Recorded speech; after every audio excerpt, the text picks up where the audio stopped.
Écoutez les conneries de cet imam. Le Coran est arabe. Je dis ça parce que peut-être tout le monde ne le sait pas, mais mes frères africains savent de quoi je parle. Aujourd'hui, on voit naître des gens qui prient dans leur langue. Dans leur langue.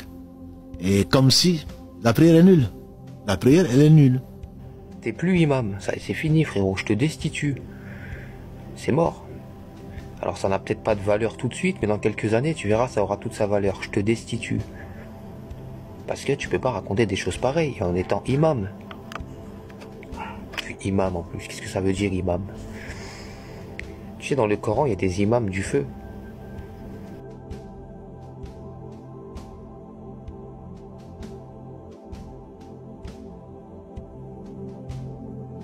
Ouais, bah ça existe.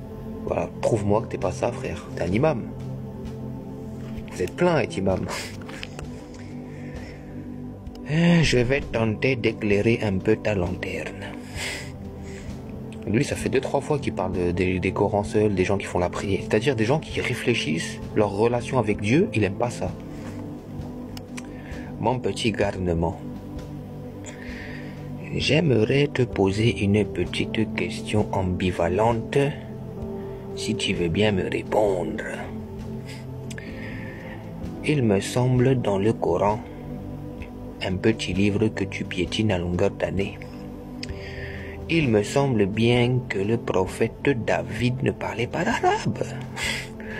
Le prophète David ne communiquait pas dans cette langue. Il faisait des prières dans sa propre langue. Est-ce que je dois comprendre que la prière de David est nulle? C'est pas gentil, hein? Un prophète comme ça,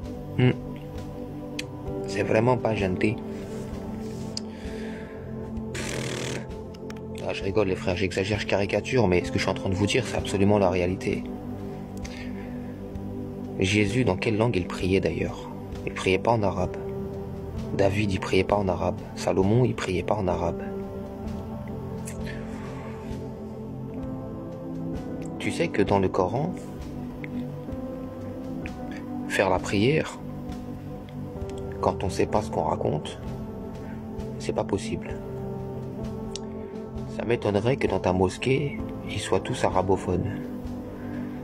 Donc quand ils se tiennent debout derrière toi, en chantonnant un texte arabe qu'ils comprennent pas, déjà ils sont en infraction avec le Coran. Il est préférable qu'ils récitent une sourate en français. Au moins ils savent ce qu'ils disent. Ça a plus de sens. Maintenant, je voudrais te poser une autre petite question, mon grand Chir, mon grand savant adoré, la lumière de mon cœur, le battement de mes cils. J'aimerais savoir, s'il te plaît, lorsque tu pries, est-ce que même tu dis à Dieu, Ya ayyuhal kafirun? Est-ce que même tu as accusé ton Seigneur d'être kafir, d'être mécréant? Je te rappelle un fait évident, une réalité troublante. Dans le Coran, la sourate numéro 2,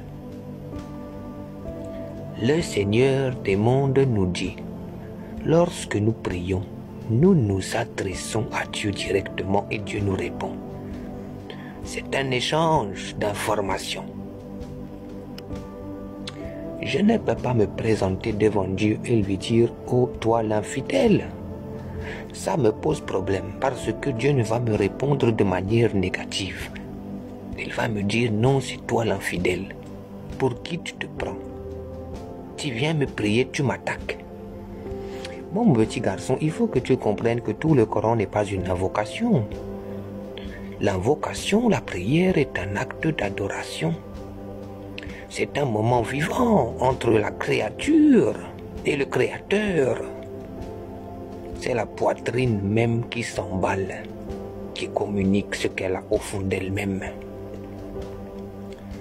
Quand je vais devant mon Seigneur, je ne vais pas parler des histoires de Pharaon, dire des choses là contre les négateurs alors que mon Seigneur n'est pas un négateur. Mon Seigneur connaît déjà les textes coraniques.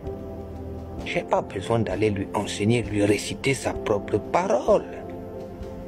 Je vais parler avec Dieu comme les autres prophètes d'antan. Je vais lui dire, Seigneur, vraiment merci pour tout. J'ai passé une bonne journée. Tu m'as gracié. Tu m'as fait du bien. J'ai beaucoup aimé ce moment fabuleux qu'était ma journée. Je vais parler comme ça avec mon Seigneur.